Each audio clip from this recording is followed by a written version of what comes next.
जिगर मुरादाबादी रहमत उल्लाह अलैह हिंदुस्तान के बड़े मशहूर शायर गुजरे हैं, और ये ऐसे शायर थे कि जिन्हें रईसुल मुतगज़्ज़िलीन कहते थे, गज़ल कहने वालों के, गज़ल लिखने वालों के सरदार, उनके आका। और एक ऐसे शायर थे जिन्हें उस्ताद शुआरा कहते थे, कमाल के गज़ल लिखते थे, कमाल के अशार कहते थे, जिगर मुरादाबादी रहमतुल्लाह अलैह।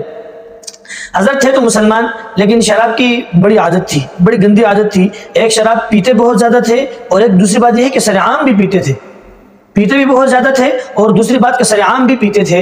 तो जलसे में सबके सामने शराब पीते थे, कोई रोक टोक नहीं, बस पिया करते थे और शायर पढ़ा करते थे। तो अजमेर शरीफ में एक जलसा हुआ, एक मुशायरा हुआ, अजमेर में एक जलसा हुआ। तो जो जलसे के मुंतज़मीन थे, जो उसका बंदोबस्त करने वाले थे, उन्होंने आपस में मशवरा किया कि जिगर मुरादाबादी को बुलाना चाहिए या नहीं। तो कुछ लोगों की राय ये थी कि जिगर साहब को नहीं बुलाएंगे, इसलिए कि जिगर साहब शराबी कबाबी आदमी हैं, हर वक्त नशे में लटपट रहते हैं। तो ऐसे बेअदब शख्स के मुंह से हम रसूलुल्लाह सल्लल्लाहु अलैहि वसल्लम की ज़ात अक़दस में अशार नहीं सुन सकते हैं। और कुछ लोग ये कह रहे थे कि वो जलसा ही क्या जलसा हो, वो मुशायरा ही क्या मुशायरा हो, जिसमें पूरे मुल्क से शुआरा आ रहे हों और जिगर साहब उसमें ना हो, तो ये कैसा जलसा है। बहरहाल जलसे के मुंतज़मीन ने जुर्रत से काम लिया, और उन्होंने जुर्रतमंदाना फैसला करके जिगर साहब को दावत दे दी जलसे में आने की, मुशायरे में आने की। अब जिगर साहब को जब दावत दी, जिगर साहब को दोस्तों ने भी आमादा किया, उन्हें मजबूर किया कि आप नात लिखें। तो जिगर साहब जब नात लिखने के लिए बैठते तो गज़ल लिख डालते, नात लिखने के लिए बैठते गज़ल लिख डालते। इसलिए कि हमेशा औरत की खूबसूरती को, औरत के हुस्न जमाल को, और इसी को बयान किया था सारी ज़िंदगी। जब नात लिखने के लिए बैठते तो वो गज़ल लिख डालते, फिर उसको मिटाते। तो अपने आप को डांटते रहे कि जिगर, ये तेरे गुनाहों की नहुसत है, और ये तेरे गुनाहों की बदौलत है कि तू आज शान रसूल सल्लल्लाहु अलैहि वसल्लम में अशार भी नहीं लिख सकता। फिर एक दफ़ा ऐसा हुआ कि जिगर साहब लिखने के लिए बैठे और एक मिसरा लिख डाला, और वो मिसरा क्या लिखा था कि बस अल्फाज की बारिश हो गई।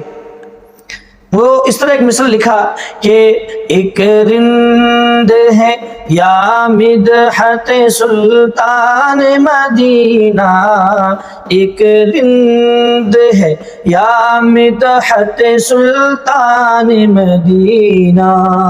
एक मिसरा है, तो जब लिखा तो बस लिखते ही चले गए और नात लिख ली। इधर जिगर साहब पर यह कैफियत गुजरी, उधर जब लोगों को पता चला, शहर वालों को, कि जलसे में, मुशायरे में जिगर साहब भी तशरीफ़ ला रहे हैं, तो शहर में जगह जगह पर इश्तिहार लगाए गए, जगह जगह पर बैनर वगैरह लगाए गए कि अगर जिगर साहब इस जलसे में और मुशायरे में आए तो हम उन्हें नात भी नहीं पढ़ने देंगे और उन्हें जलील भी करेंगे। इसलिए कि हम ऐसे बेअदब शख्स के मुंह से, ऐसे शराबी शख्स के मुंह से आप सल्लल्लाहु अलैहि वसल्लम का मुबारक नाम सुनना नहीं चाहते हैं। जब जलसे वालों को इसकी खबर हुई कि शहर वाले तो इस तरह शौला बरपा हैं, और शहर वाले तो इतना गुस्सा हैं कि वो जिगर साहब को देखने ही पसंद नहीं करते, जिगर साहब को सुनना ही पसंद नहीं करते, और जिगर साहब का तो जलसे में, मुशायरे में होना ज़रूरी है। तो उन्होंने जिगर साहब से दरख्वास्त की कि आप जलसे में 1-2 दिन पहले तशरीफ़ ले आएँ ताकि हालात हम संभाल लें। जब जलसे का दिन हुआ, मुशायरे का दिन हुआ, अब जिगर साहब 2 दिन पहले तशरीफ ले आए थे। आमतौर पर होता यह है कि जलसे के दौरान ही बड़े हजरत तशरीफ लाते हैं, तो लोग सब इस इंतजार में थे कि अब जिगर साहब आएंगे, हम उन्हें रोकेंगे, मना करेंगे, जलील करेंगे, उन्हें नात नहीं पढ़ने देंगे। हालांकि जिगर साहब 2-3 दिन पहले तशरीफ ले आए थे। जब जलसा ऐन उरूज में था, सही गर्म था जलसा, तो स्टेज सेक्रेटरी ने दावत दी कि आप जिगर साहब तशरीफ लाते हैं। जिगर साहब तशरीफ लाते हैं, क्या कहना था कि बस सारी आवाम खड़ी हो गई, शोर शुरू हो गया कि जिगर साहब को नहीं सुनना, ये करना, वो करना। जिगर साहब ने फरमाया कि देखें यार, आप मुझे रोक रहे हैं या जो मैं नात पढ़ने जा रहा हूँ उससे रोक रहे हैं। आपको मुझसे नफरत है या जो ये नात में पढ़ने जा रहा हूँ उससे नफरत है। नफरत आपको मुझसे है कि मैं ऐसा गुनाहगार शख्स हूँ, मुझसे नफरत रखें, ये नात तो सुनते चले जाएं। बात तो ठीक थी, लोग खामोश होकर बैठ गए। तो जिगर साहब ने ये जो पहला मिसरा पढ़ा ना कि एक रिंद है या मिदहत सुल्तान मदीना, तो लिखा है कि सारे जलसे वालों पर ऐसा सन्नाटा छा गया कि गोया किसी सांप ने डस लिया। सारे खामोश कि एक शराबी आप सल्लल्लाहु अलैहि वसल्लम की शान अक़दस में कितनी ज़बरदस्त बात कह रहा है कि एक रिंद है या मिदहत सुल्तान मदीना। अगर आप कहें तो इंशाअल्लाह किसी दिन आपको ये नात सुनाएंगे इंशाअल्लाह। तो जिगर साहब सुना के चले गए। फिर जिगर साहब के एक दोस्त थे ख्वाजा हसन मजूब रहमतुल्लाह अलैह, तो उनसे मुलाकात की और उनसे कहा कि मुझे अपने शेख से हज़रत थानवी रहमतुल्लाह अलैह से वक़्त लेकर दें, मैं उनसे मिलना है। उनसे मिले, हज़रत थानवी रहमतुल्लाह अलैह से इन्होंने दरख्वास्त की کہ حضرت میرے لیے دعا کریں، ایک تو میں داڑھی رکھ لوں اور ایک میرے لیے دعا کریں میں شراب چھوڑ دوں۔ حضرت نے دعائیں کی، یہ داڑھی بھی انہوں نے رکھی اور شراب بھی چھوڑ دی۔ جب شراب چھوڑی تو بہت زیادہ بیمار ہو گئے، ڈاکٹر آئے، انہوں نے تجویز دی کہ آپ ایسا کریں شراب چھوڑیں لیکن آہستہ آہستہ تھوڑی تھوڑی پی لیا کریں۔ تو جگر صاحب نے بڑا زبردست جواب دیا۔ تو جگر صاحب نے پوچھا کہ دیکھیں اگر میں شراب تھوڑی تھوڑی پیا کروں تو میں کب تک زندہ رہوں گا؟